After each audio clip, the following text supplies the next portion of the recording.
Okay, welcome to Seeking Sister Wives, Season 6, Episode 8. It's just papers, right? This is the fun part of the season. This is where all the chickens come home to roost. This is where all the women who start saying, wait, I knew that you were going to bang and fall in love with these other women, but how dare you bang and fall in love with these other women?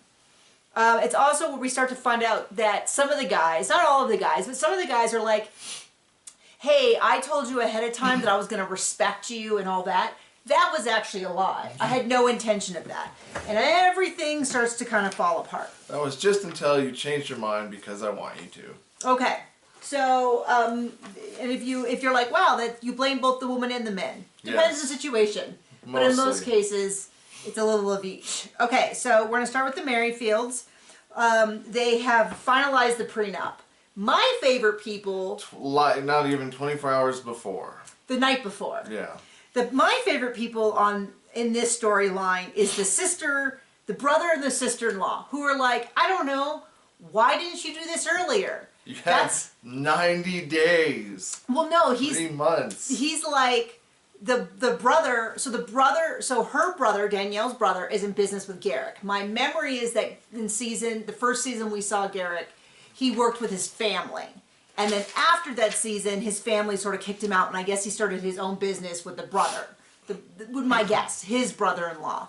But anyway, the brother's like, why didn't you do this beforehand? And he's like, well, I had 90 days. He goes, no, 90 days is probably so you can file all the paperwork, not so that you can get started. He's like, that's like for you to figure out the wedding and to do all the stuff that needs to be done once she's here, not for you to put everything off to the last minute. Sign a prenup under duress. And the brother-in-law is turning red, progressively redder through this whole discussion. He's trying not to, you can really tell he's trying to grab Garrick and be like, you're the stupidest man I know. And I am so mad that I am stuck in a business with you. You're going to bring me down and torpedo my sister and my entire family. Like, so frustrated. You can tell he is doing everything he can not to just strangle Garrick. And Garrick's like, oh, moo, moo, moo. So somewhere between the last episode and this episode, they figured out someone who can do a prenup and have it translated in Portuguese. Some people... It's a lawyer. A lawyer who is a certified translator.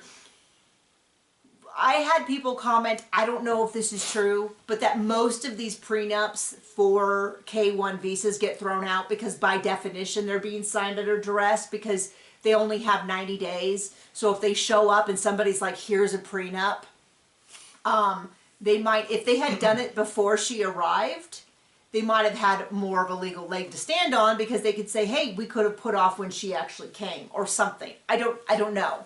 I don't know if any of that is true, but I feel like from a legal standpoint, I feel like it's a pretty good case to say, I showed up and then last minute he had me sign a prenup, and if I didn't sign it, I was going to get kicked out of the country. So I felt like I didn't have much of a choice. Now, Lorraine, on the other hand, says, of course she wants Danielle to be protected. And I'm like, Danielle's not even protected now. Sounds like she's more protected if he dies than she is now. Her name's not on the house. I doubt anything's in her name. It actually sounds like she's completely unprotected now. And the prenup doesn't... Maybe, by design. Yeah, it just doesn't make a lot of sense. How do you know she's not on the house? Because they said that his name's on it alone. Oh, at some point. And I was like, well, that's interesting. Then Garrick starts talking about how he's been waiting 6 years for this day. Which is interesting because he hasn't known Lorena for 6 years. So that very much implies that what he is most excited about is getting a second wife. Not specifically Lorena. Like, she just fills a spot next to him. Doesn't really matter who it was. Super insulting. Also, Danielle talks about how, at one point they were considering divorce. And I was like, let me guess what happened. They were considering divorce. And then someone had a religious insight that he's supposed to have multiple wives. God, is that you? And suddenly it became, well, we can get a divorce or you can allow me to have multiple wives. And Danielle relented. Not great. Not a great way to make a decision. Super healthy. So they arrive in Aspen. According to Garrick, Danielle can't go in to watch them get married and do the paperwork, which seems very strange to me.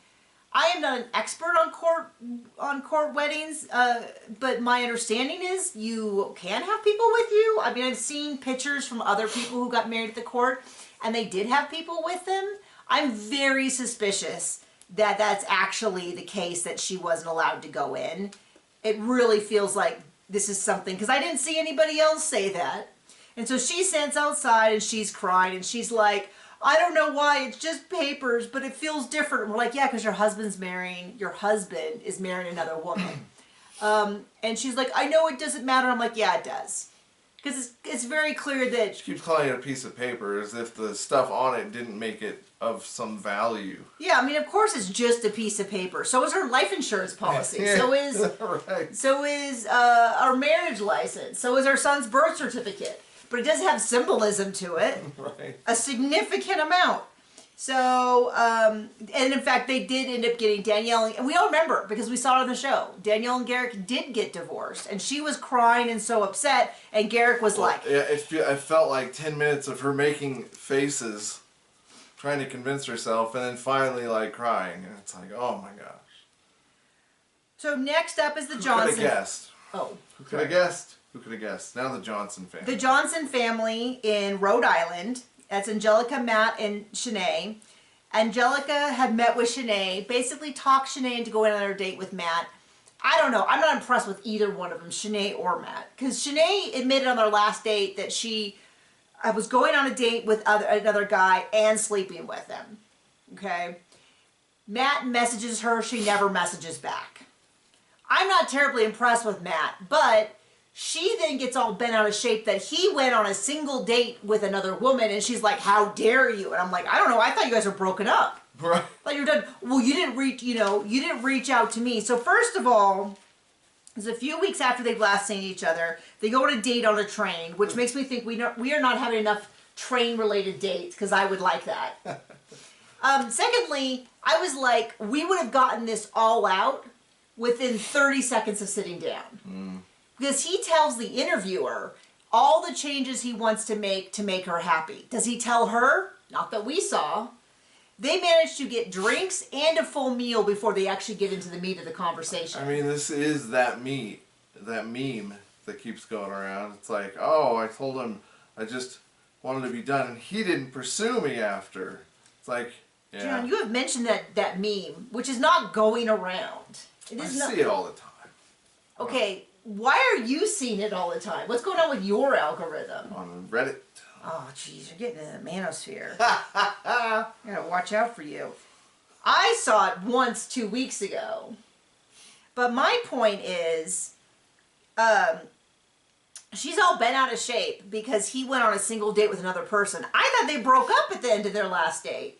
She told him she was going buck wild with another man. Right. And then she's like, I didn't say that. I just said, I was getting to know him and you didn't reach out. But he did, and she didn't reply back. And it is a little bit like, I'm not saying he's great.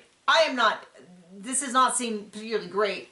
But if this is how their communication is, I'm going to say it's 50-50 on each of them. Then she gets really mad because Angelica didn't tell Shanae that Angelica went on a date with someone else. Now, Angelica did not want to go on that date, and she did everything she could to torpedo it.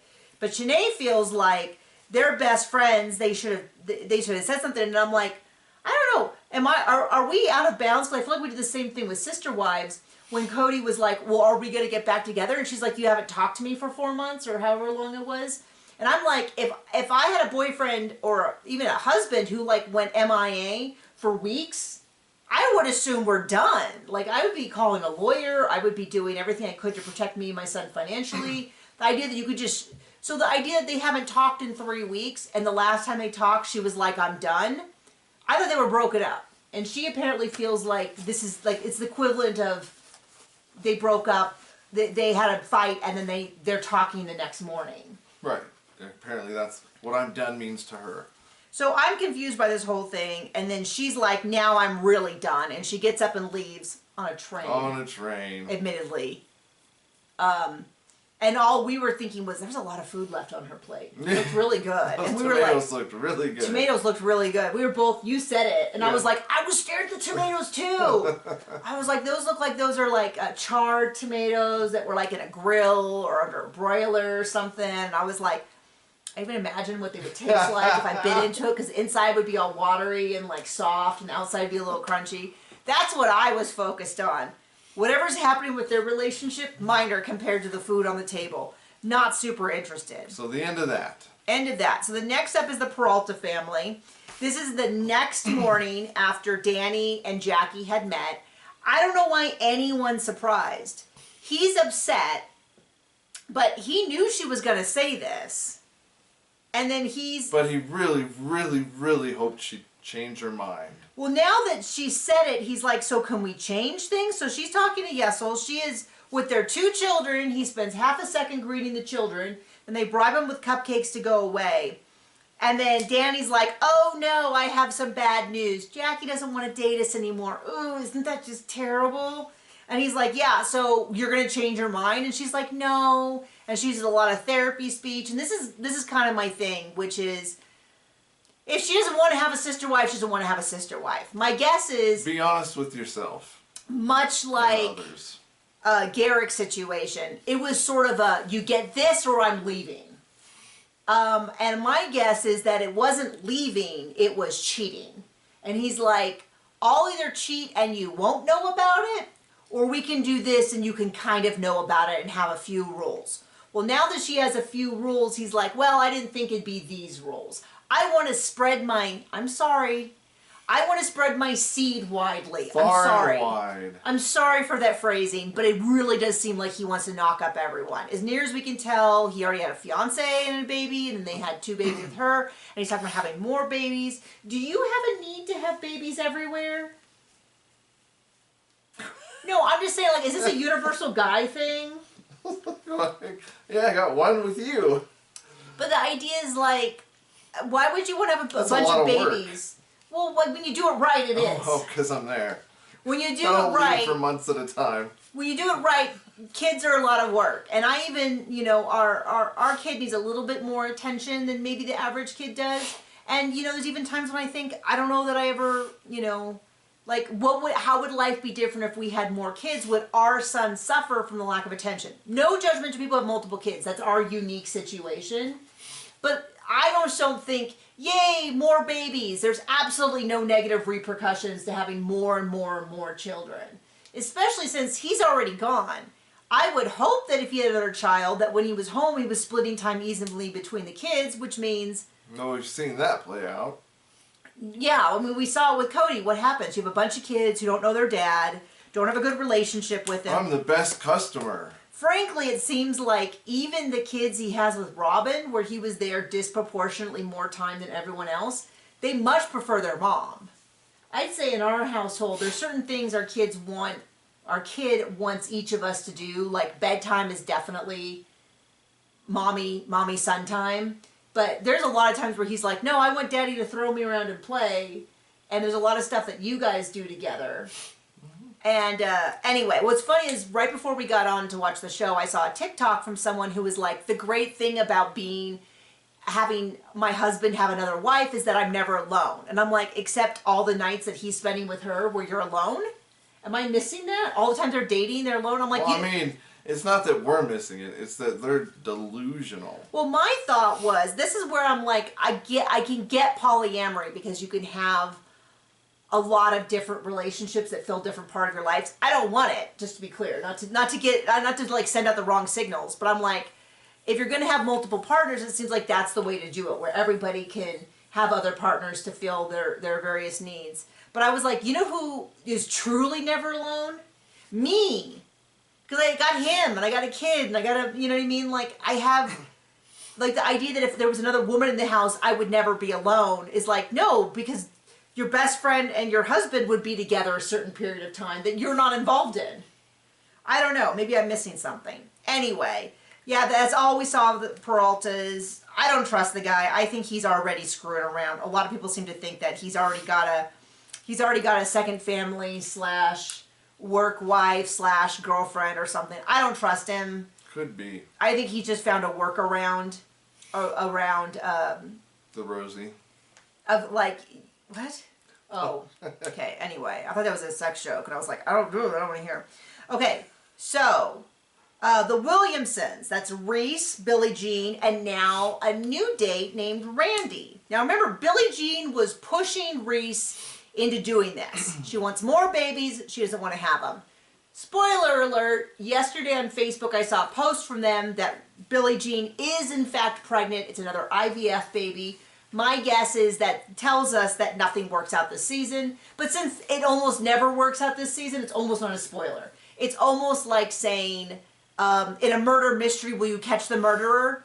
In most of them, you do. That's the same with Seeking Sister Wife. At the end of the season, most of the couples do not in fact have a new partner. I think Merrifield's, she's also pregnant, Lorena, so she'll probably stay. And my guess is that's the only one. I'm guessing that we're going to lose Shanae from the Johnsons. The Davis family, Teresa's going to get kicked out, it looks like, next episode. And Yesel and Danny he's going to be having an affair somewhere. And all that. Anyway, their friend Nikki has set up Reese with a gal named Randy. They're going to a kids' play yard, and she seems delighted with him. Good for her. She seems to think that he's fun. He's this easy guy. She has 3 kids. She's a single mom. It sounded like they made a swingers joke, like, do you swing? And it was like specifically meaning a child swing, like, do you get on a child? But I couldn't tell if she was also joking that she also does the other kind of swinging. But she says she's tried being married, she's tried dating, like maybe this is a little different, maybe it would work better for her. She says she's had baby fever, she's open to having more kids. She seems to be delighted in Reese, which is not how many of the women on the show have reacted. So they talk a little bit about sex. I feel like he gave really caged answers because they're thinking about having more kids. So that's, I don't know if he knows this, but that's where babies come from. Maybe he doesn't know that because they have IVF babies. Maybe he didn't. That's hilarious. But that's where babies come from. But he sounds like he's trying to play it, you know. But he seems to hit it off.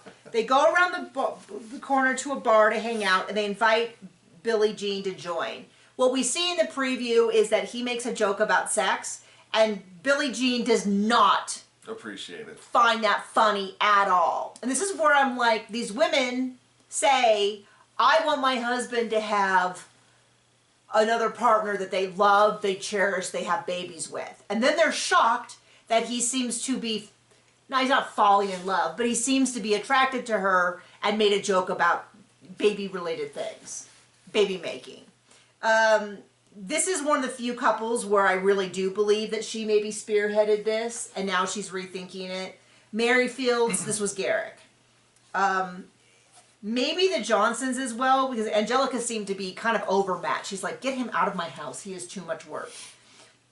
Peralta's 100% Yesel. He was already cheating, and this is a workaround. The Williamsons, I do think Billie Jean pushed Reese into this, and now she is not happy with it. And that is the episode. Yep. Very exciting. Extensively covered. Extensively covered. Thank you so much for joining us. Bye.